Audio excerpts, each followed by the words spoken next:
안녕하세요. 영어 몰입교육 또는 그 모국어 습득 방식으로 영어를 이제 가르치는 것. 어렸을 때부터 영어로만 수업해서 영어로도 문법 배우고, 리딩도 하고, 인터뷰도 하고, 여러 가지 활동들도 하는, 또 더 나아가서 영어로 몰입교육하기 때문에 영어로 수학도 배우고, 영어로 과학도 배우는 그런 방식으로 수업하는 것. 이게 과연 효과가 있을까? 라는 질문을 던져봅니다. 우리 한국에서 이제 그러한 방식으로 하루에 1시간, 길게는 한 2~3시간씩 공부를 하는 경우가 있습니다. 그것도 바로 영어로만 수업하는, 원어민들이 수업하는 그런 방식으로 미국이나 영국 교과 과정 그대로 수용해서 영어로만 수업하는 여러 있죠. 결론적으로 답은 실패할 확률이 90% 이상이다 라고 말해봅니다. 제 개인적인 생각으로는 불가능하다. 제 개인적으로 생각으로는 불가능하다. 거의 불가능하다. 물론 머리가 아주 똑똑한 그 아주 천재적인 언어의 천재인은 잘 하겠죠. 하지만 보통 학생들은, 보통 사람들은 불가능하다라고 저는 결론을 냅니다. 그러면 연구 결과들은 어떻게 됐나? 그 서울시 교육청 보고서에 의하면 이 신문을 보니까 영어 몰입 교육은 효과가 없다라고 못을 박았습니다. 그래서 영어로만 수업하는 그 수업을 이제 연구를 했을 때 초등학생도 있고, 뭐 초등학생의 경우에는 효과가 없다라고 나오고, 뭐 고등학교 용화 여고 뭐 1, 2학년 430명의 경우도 해봤는데 뭐 실패다. 결론은 인터넷에 쳐보세요. 영어 몰입 교육 효과 있나 뭐 이런 식으로 한번 쳐보세요. 그러면 자료들이 쭉 나옵니다. 인터넷에 효과가 없다. 자, 그 다음에 칼럼도 나왔는데 이 칼럼을 제가 보니까 실패, 효과 없다. 왜 효과가 없을까? 자, 임계량이라는 게 있습니다. 영어 학습, 우리 언어 학습에 있어서는 언어 수치의 그 임계량이라는 게 있습니다. 우리 임계량을 최소 4,000시간, 최대 10,000시간을 채워야, 그 영어의 임계량을 채워야 영어를 아주 잘하게 됩니다. 그러면 우리가 하루에 1시간씩 영어 공부를 한다, 학원에서. 그것도 막 그 문법만 공부하고 내가 암기하는 수준에서 단어만 암기하고 이런 학습이 아니라 읽고 인풋이 들어가서 그 읽은 것이라든지 이런 것을 통해서 계속 말하기를 연습. 듣고 읽고 말하기. 인풋 아웃풋이 되는 그 상황을 가정했을 때, 그러한 영어 학습을 가정했을 때, 그거가 충실히 이루어졌다고 판단이 됐을 때, 앉아서 학습만 하는 것이, 입을 닫고 말하는 것, 그게 아니고, 알았죠? 그랬을 때, 하루에 1시간이라고 했을 때, 그것도 이제 뭐 토요일날, 일요일은 거의 학원을 안 다니니까, 뭐 일주일에 5일이죠. 그러면 그걸 1년으로 대충 따졌을 때, 1년이면은, 1000시간이라고 합시다. 1000시간이에요. 1년이면 1000시간입니다. 자, 1년이면 1000시간이고, 3년이면 3000시간이고, 4년이면 4000시간이죠. 꾸준히 했을 때. 그 1학년부터 4학년까지 꾸준히 1시간씩 열심히 그런 방식으로 했을 때, 인풋과 아웃풋이 제대로 나왔다고 쳤을 때, 최소한 4학년까지가 4000시간입니다. 그럼 10,000시간을 치려면 얼마나 해야 될까요? 만약에 2시간씩 학원에서 공부를 했다 하면은 4학년이면 8000시간입니다. 2시간씩 했을 때. 자, 요렇게 따져봤을 때 임계량은요, 최소한 4000시간에서 최대 10,000시간까지를 채워야 어느 정도 된다라는 겁니다. 자, 그러면 학원에서 하는 시간은 부족하기 때문에 집에서 열심히 또 영어 독서도 하고 뭐 듣기도 하고 애니메이션도 보면서 많은 노출 시간이 있어야 되겠죠. 자, 그런 방식이 있어야 될까 말까입니다. 영어라는. 그러니까 원어민처럼 거의 원어민과 흡사하게 말도 하고 듣고 읽고 장난도 치고 이제 이걸 얘기하는 거죠. 학교 영어야 뭐 그 정도 하지 않아도 학교 영어는 뭐 독해나 문법 그다음에 단어만 암기하면 커버가 되죠. 자, 모국어 습득 방식으로 학습하는 방법은 바로 어떠한 논리를 가지고 이러한 얘기를 하냐면, 첫 번째, 한국말처럼 배워야 된다. 아닙니다. 영어는. 자, 영어를 뭐 문자부터 들어가거나 문법을 들어가거나 단어를 문자식으로 암기해서 들어가는 방식은 잘못된 것이다라는 철학이 있습니다. 왜?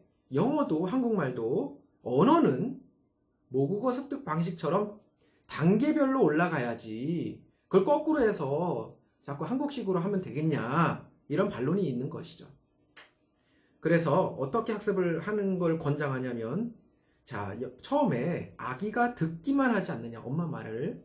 그러니까 듣기만 해야 된다, 흘려듣기. 근데 듣기만 하면 안 되고 앞에 그냥 엄마가 어떻게 이게 동작을 취한다든지 이러한 그림을 보면서, 이미지를 보면서 듣기를 하면 듣기와 이미지가 매치가 됐기 때문에 이제 뭐 I'm hungry, 예를 들어서 I'm hungry 이러면 아, 배고픈 거구나, 그냥 I'm hungry 이렇게 따라 이제 듣고, 계속 듣고 몇천 번 듣고 또 따라서 옹알옹알옹알이를 한다는 얘기죠. 그 아기가 엄마를 보겠죠. 그 엄마 모국어를 이제 어떻게 배우냐? 엄마가 계속 끊임없이 말을 하죠. 아기한테 표정이나 감정을 통해서, 행동을 통해서 말을 계속 합니다.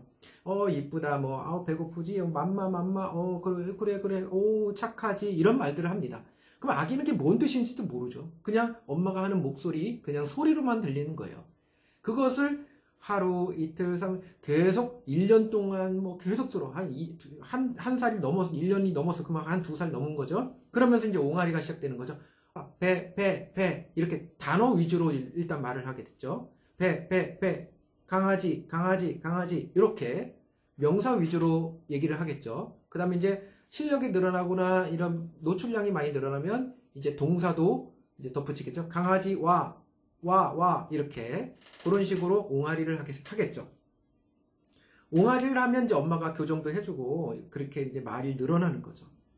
그러면 처음에 듣기가 계속 일어나겠고, 보여지는 현상들이 있을 것이고, 그게 매치가 되면서 말하기를 차츰차츰 듣고 말하기를 먼저 배우는 거죠. 그래서 듣기와 말하기를 먼저 해야 된다.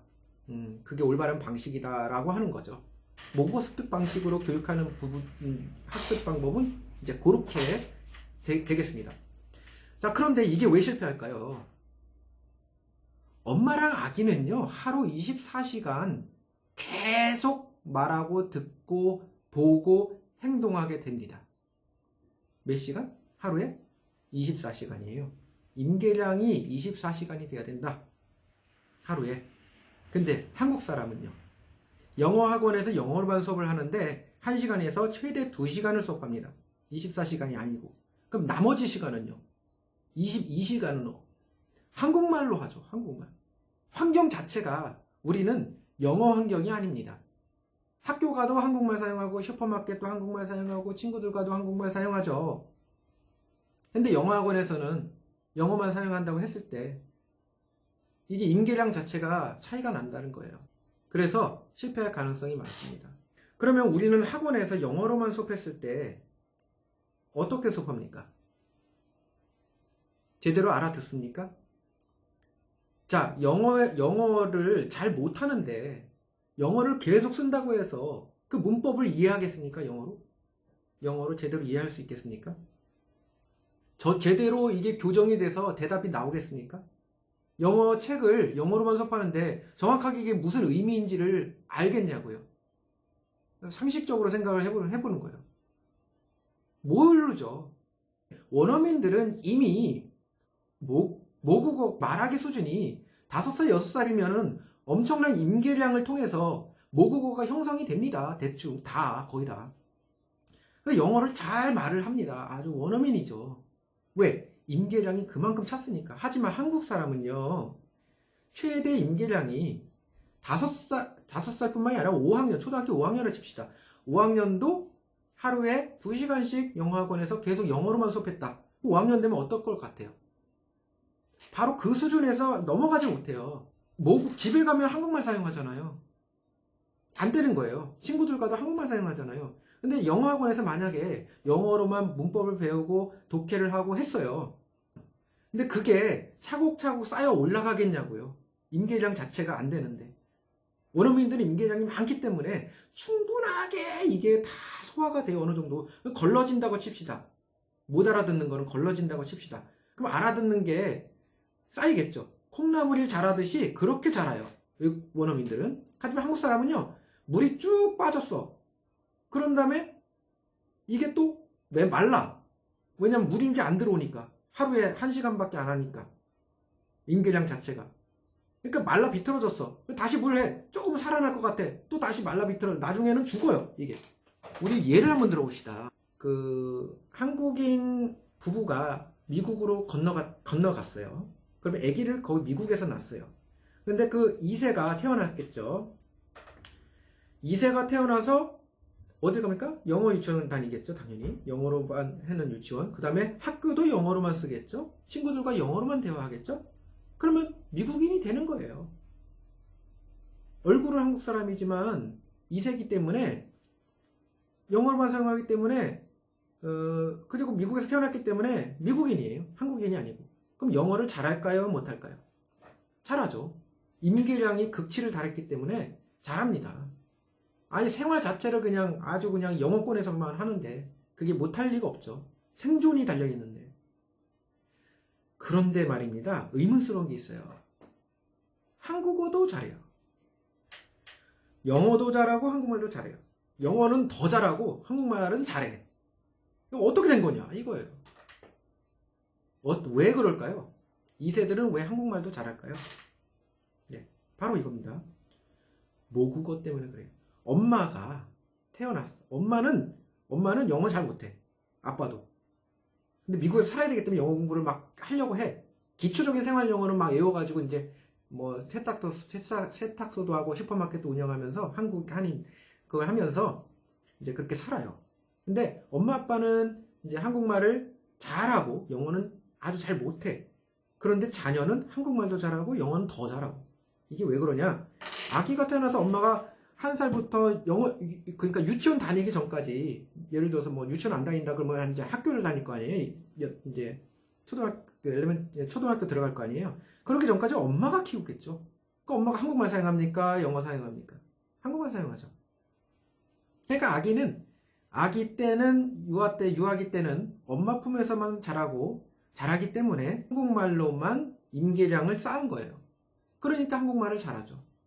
쓰기 이런 거 잘 못해도 한국말을 잘합니다. 그래서 2세들은요, 한국말도 잘하고 영어는 더 잘하고 이렇게 되는 거예요. 반대로 생각해 봅시다. 우리가 한국인 이 사회에서 영어를 잘하려면 어떻게 될까요? 엄마, 아빠가 집에서 어렸을 때부터 영어로만 사용해야 돼요. 그러면 됩니다. 한국말? 여기서 이제 또 다른 의견이 있는데, 영어로만 사용해서 또 나중에 또 한국어적인 그 정서라든지 한국어가 제대로 패치가 깔리지 않을 정도가 될 수도 있어요. 위험합니다. 근데 영어와 한국어를 이제 같이 집에서 또 이렇게 사용하게 되면 또 이게 약간 혼동스럽고 막 이런 게 있어요. 이런 것들은 잘 해야 되겠지만 또 극소수예요. 이렇게 교육하는 분들은. 하지만 영어를 아주 뛰어나게 잘하는 엄마와 아빠가 계신다면 집에서 특히 엄마가 영어를 뛰어나게 잘해서 맞벌이 부부도 아니고 집에서 아이만 돌보는 교육에 돌보는 그런 엄마다 치면 영어로만 사용하면 돼요. 그러면 아이가 계속 영어만 들어요. 한국말 듣지도 않고 TV도 영어로만 틀어놓고 이제 이렇게 된다면 그 엄마 품에서 그리고 집 안에서 자라나는 아이는 영어로만 듣겠죠. 그렇게 해서 유치원 가기 전까지, 특히 학교 들어가기 전까지 하면 영어가 말하기라든지 듣기가 꽤 잘하고 원어민처럼 됩니다. 네. 그런 상태로 이제 뭐 영어로만 수업하는 학원을 다녀도 어느 정도 무리는 없어요. 왜? 영어로 다 알아들으니까. 네. 오히려 영어가 편하죠, 한국말보다. 근데 학교 들어갔는데 한국말을 사용해 생판 듣지도 못한 언어를 하네. 혼동스러워 하겠죠. 힘들어합니다. 그때 한국말을 알려줄 수도 있지만 아이가 굉장한 스트레스를 받을 수도 있어요. 하지만 만약에 성공을 했다. 스트레스 받지 않고 이제 성공을 하겠죠. 뭐 한국말도 사용하니까. 그러니까 한국말 잘하게 돼요. 한국어도 잘하게 되고 이렇게 됩니다. 1학년 때는 많이. 그래서 우리는 영어로만 수업하면 안 된다. 그럼 어떻게 해야 되는가? 제가 누차 얘기합니다. 여러 영상을 통해서. 한국 사람은요, 한국말을 잘합니다. 한국어를 사용해서 영어를 매치를 시켜서 배워야 즉각적으로 이해하면서 꾸준한 연습을 해야 됩니다. 우리는 원어민처럼 그렇게 자연스럽게 모국어 습득 방식으로 학습을 할 수가 없어요. 환경 자체가. 우리가 원어민처럼 하려면 이민 가야 됩니다. 자, 이민을 가지 않고 한국에서 하려면 아예 내가 영어로만 수업한다. 예를 들어서 한국에서. 그러면은 영어로만 집에서 해야 돼요. 부모님이 영어를 잘 하셔야 돼요. 그리고 친구들도 영어로만 하는 친구를 만나서 걔네들과 놀아야 돼요. 슈퍼마켓 가서도, 그리고 옆집에 가서도, 그 다음에 친척집에 놀러 가서도, 우리 해변가나 이런 데서 놀러 가서도 항상 영어로만 듣고 영어로만 말하고 영어로만 생각하고 책도 영어로만 공부해야 돼요. 그러면 됩니다. 미국에서 살란 얘기죠. 한마디로 영어권에서 자연스럽게 영어를 모국어 방식으로 자연스럽게 원어민처럼 습득을 하는 게 불가능하다는 얘기죠. 그렇지 않으면. 그럼 우린 부자연스럽게 영어를 공부해야 돼요. 그것도 바로 속도 있게. 우리가 몸이 아파요. 그럼 자연적으로 치유가 되려면 많은 시간이 걸리고 노력이 필요합니다. 하지만 약을 먹으면, 거기에 해당되는 약을 먹으면 빨리 치료가 되는 거예요. 그러니까 우리는 약의 힘이 필요한 거예요. 약의 힘이라는 것은 자연스럽게 모국어 습득 방식이 아니라 한국어입니다. 한국어 실력. 그래서 국어 실력을 높은 사람이 영어를 잘하게 됩니다. 한국어 책도 많이 읽는 사람이, 그 사고력이나 이런 어휘력이 뛰어난 사람이 영어도 빨리 습득하는 거예요. 왜 그럴까요? 한국어를 사용해서 영어를 빨리 습득하자는 거예요. 그 임기량을 채우지 못하기 때문에 그 수준에 걸맞는 채울 수 있는 부분을 우리의 두뇌를 사용해서, 한국어 패치가 깔린 그 두뇌를 사용해서 영어를 빨리 습득하자는 얘기죠. 리딩이나 이런 것들 이제 시험도 보고 한국어로 문법 설명을 해주면 아, 이런 거구나 이해를 한 다음에 듣고 말하고 영작 연습하고 글쓰기 훈련을 하는 거예요. 그렇게 해서 빨리 끌어가는 겁니다. 그럼 영어로만 수업하는 원어민들은 한국에서 어떤 역할을 해야 될까요? 영어로만 수업하는 그런 게 아니라 그것만 있는 것이 아닙니다. 한국어 선생님이 제대로 된 리딩과 그 다음에 그런 문법적인 설명, 단어 설명, 이런 모든 것들을 영작을 어떻게 되는지, 말하기를 어떻게 되는지, 이러한 규칙적인 것들을 특히 문법 중심으로 해서 확실하게 알려주셔야 됩니다. 한국인 선생님이 확실하게 알려주면 거기서 끝나고 뭐 단어 시험 보고 문법 시험 보고 끝나는 것이 아니고 이제 그거 재료를 사용해야 돼요. 단어라든지 어휘력, 리딩한 것들을 벽돌로 삼고 문법을 기초 토대, 뼈대로 삼아서 건축을 해야 된다는 얘기. 집짓기를 해야 돼요. 집짓기는 어떻게 되냐? 방법을 알려줍니다. 한국인 선생님이. 이렇게 하는 것이다. 집짓기를 알려주면, 자, 그러면 이제 실전. 집을 지어 봐야 되겠죠.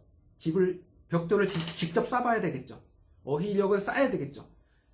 그리고 뼈대에 맞게, 문법에 맞게 건축을 해야 되겠죠. 설계를 했으니까. 건축을 막 직접 해보고, 아, 이거 실패하고, 몇 번 실패도 하고, 하다 보면 실력이 늘어나는 거예요. 나중에 건축을 잘하게 됩니다. 이 실전이 바로 원어민 선생님이 필요한 그 시기예요. 원어민 선생님이 거기 들어가서 직접 한국인 선생님과 배운 거를 토대로 해서 계속 영어로 듣고 말하고 쓰기도 하고 독감도 쓰고 발표도 해보고 이거를 계속 해야 된다는 얘기예요. 이게 바로 원어민 선생님의 역할입니다. 자, 이거 한국인 선생님의 이런 바탕 노력이 없이는 한국어 패치를 사용해서 영어를 자연스러운 몰입 교육이 아니라 몰아서 획기적으로 학습하는 것. 우리가 한국어를 잘하기 때문에 영어도 받아들이는 속도가 빠른 거예요. 그렇게 한 상태 이후에 원어민 선생님이 역할이 그 다음에 빛을 발하는 겁니다.